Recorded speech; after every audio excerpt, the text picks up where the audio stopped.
All right.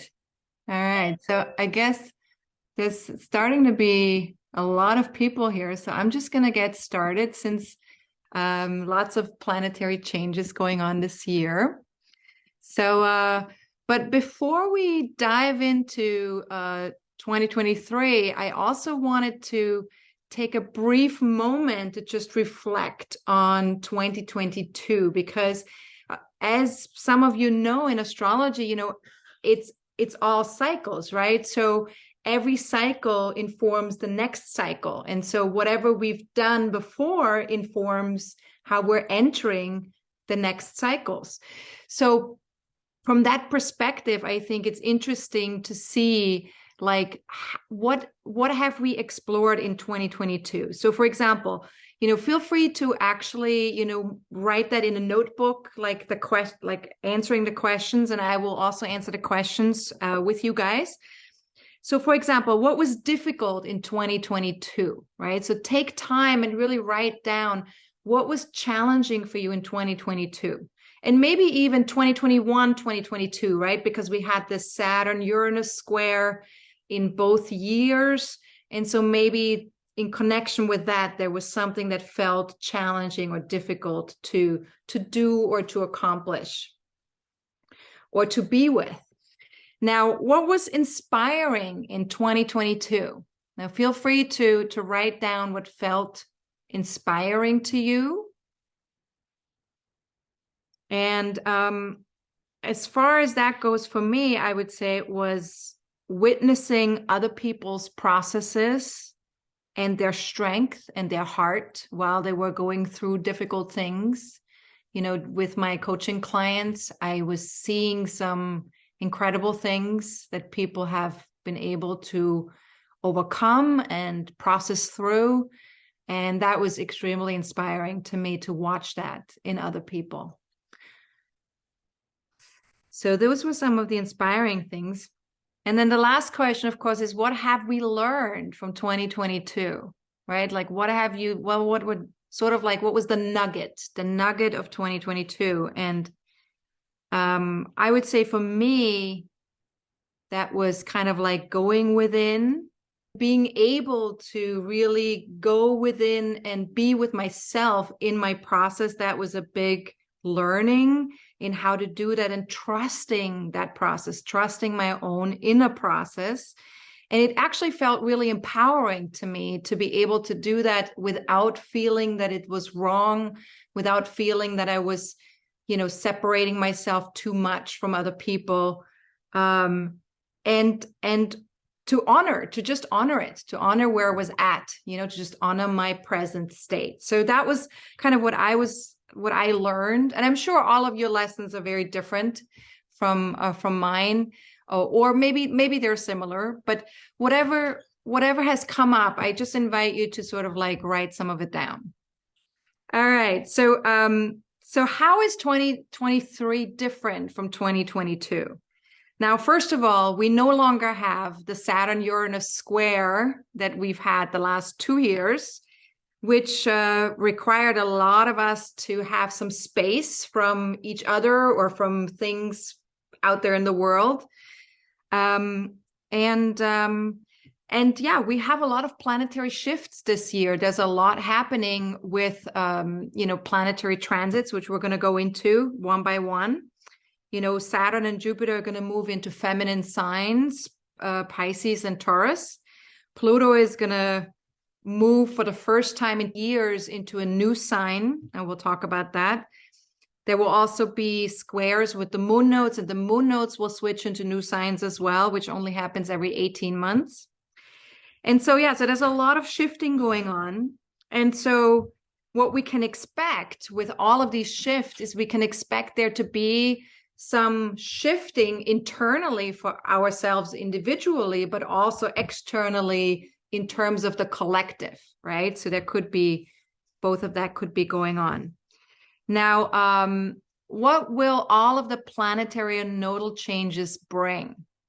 Well, that's of course a good question. Obviously, with astrology, we can only talk about the energy. We cannot really talk about the concrete manifestations of those energies because we all have free will, and depending on how we all want to move with these energies and how we want to use them, we will be manifesting whatever we will be manifesting, right? So it is important that we remember that ultimately how we manifest something is up to us.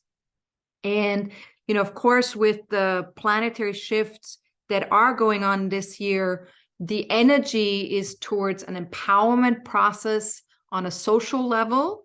And also it's about spiritual authenticity, you know, really focusing on what works for us on a spiritual level and on a creative level. And it's also around trauma, deep processes in connection with past trauma. And then what are we looking to transform in our lives this year? As far as that question goes, you know, we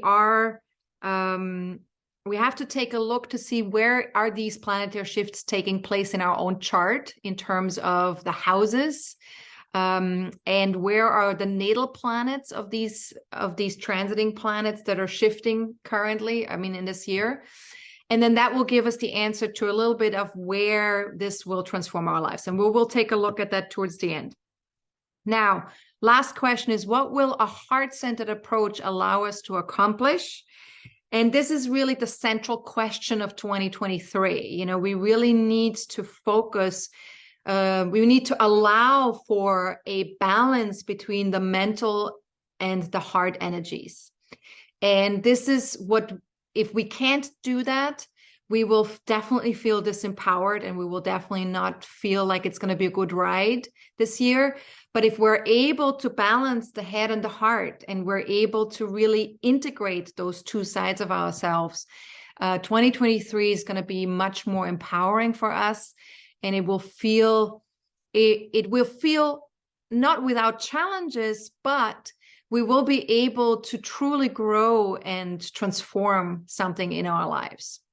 And so, so that's, of course, the goal this year, is to have a true transformation. And yeah, so let's take a look at the overview for 2023 very, very briefly. This is something that you guys have in your emails, so feel free to print that out or put that on your computer or your phone so that you have access to that. Obviously, this is a very general overview of everything that goes on with the planets. And if you want something more detailed or concrete in terms of the interpretation of these transits, you know, the weekly forecasts, the bi-monthly videos and articles that I write and record are perfect for that. And also our monthly forecasting forums, of course, throughout the year.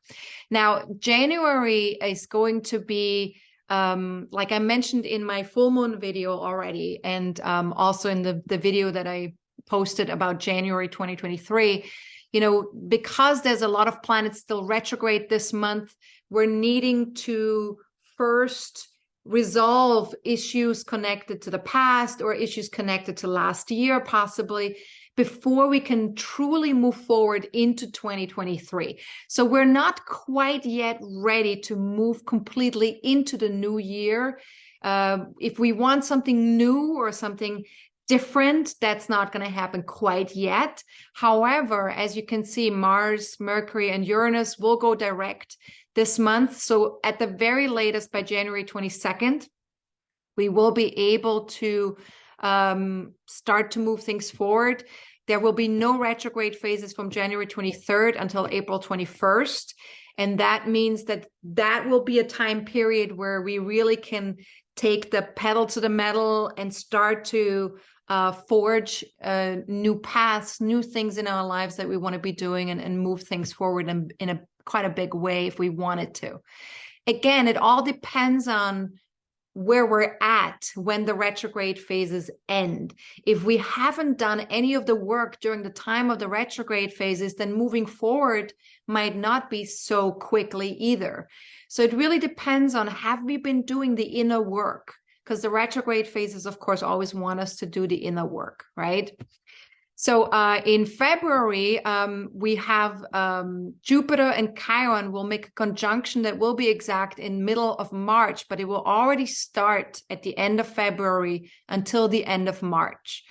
So we will be talking about this Jupiter-Chiron conjunction in our next forecasting forum, because it's a very important connection and conjunction, especially in connection to our healing journey.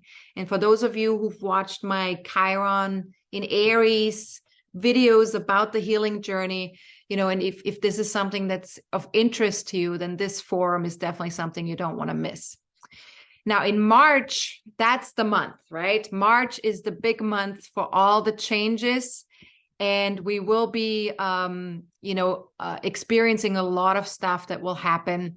Saturn will move into Pisces. And Pisces, of course, is the last sign of the zodiac and is the sign most connected to our imagination, our dreams, our compassionate heart, our ability to hold and connect all the dots, to hold all the energies in one place. It's a very spiritual sign. It has the ability to truly connect to our higher self, to our one consciousness around the planet. So we'll talk about that in more detail. And then also Pluto will move into freedom-loving, forward-thinking, humanitarian Aquarius on March 23rd. And of course, this will be only a preview of what's to come in 2024 and beyond, because Pluto will only be in Aquarius for 3 months.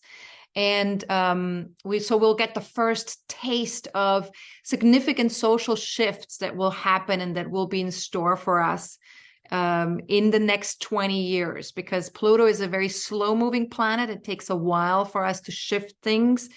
And we'll talk a little bit more about that in a moment. Then the next significant shift is in May. In May, we have the lunar eclipse. Then eclipse season will end on May 19th. But then we have Jupiter entering Taurus.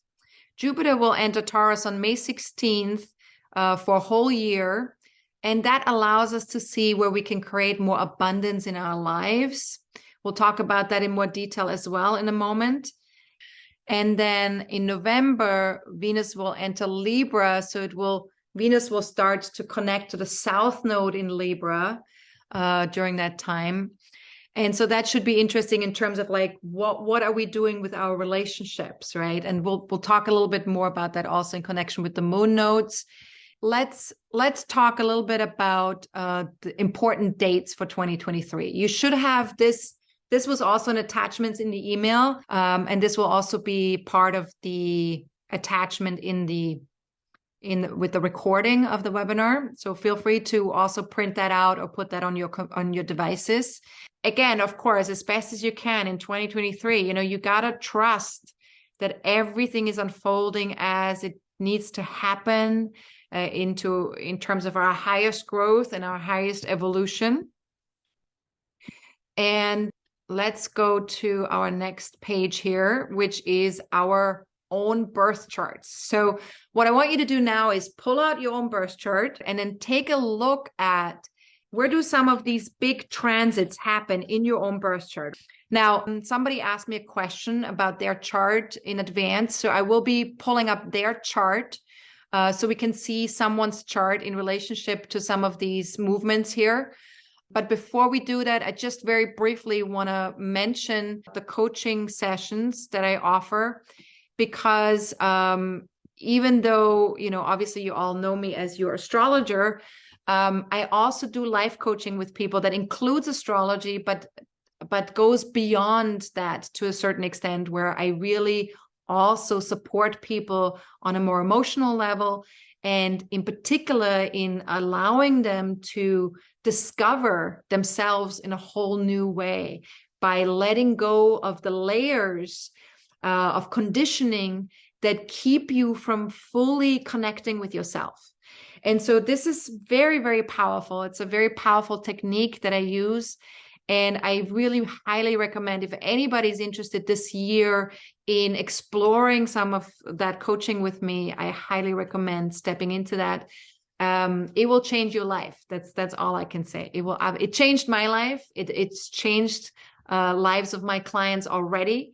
and it will just change your life. So if you're able to do that type of work, and if you're called to do that type of work, please reach out to me. I have a VIP package that I offer, which is exclusive coaching for 90 days, where you get a lot of attention from me, but also you get to do a lot of processing and a lot of stuff, but in a very gentle way and in a way that's easeful, where it's not going to feel like you're having to do all this like going up the mountain and like struggling. It's not that type of work. It's very heart-centered, it's very easeful, it's gentle, but it's very powerful. So if anybody's interested in doing that type of work and really transforming their life and shifting their life into a whole other place, I really highly recommend this. Now, before we go into the Q&A, I just want to very briefly mention our next forum on February 6th, which will be a Monday, but also at 5 p.m. Eastern time, 2 p.m. Pacific time. Please look at your own time zones. If you are not in Eastern time or Pacific time, please look up what your time zone is. If you're in Central time, that would be 4 p.m. If you're in Mountain time, that would be 3 p.m. and so on, right? If you're in London, it's 10 p.m. If you're in Europe, it would be 11 p.m. So I apologize for those of you who are in Europe. But if you're in Australia, for example, it would be the next day at a reasonable time at your time. So if you're in Australia, you would be able to also watch this live.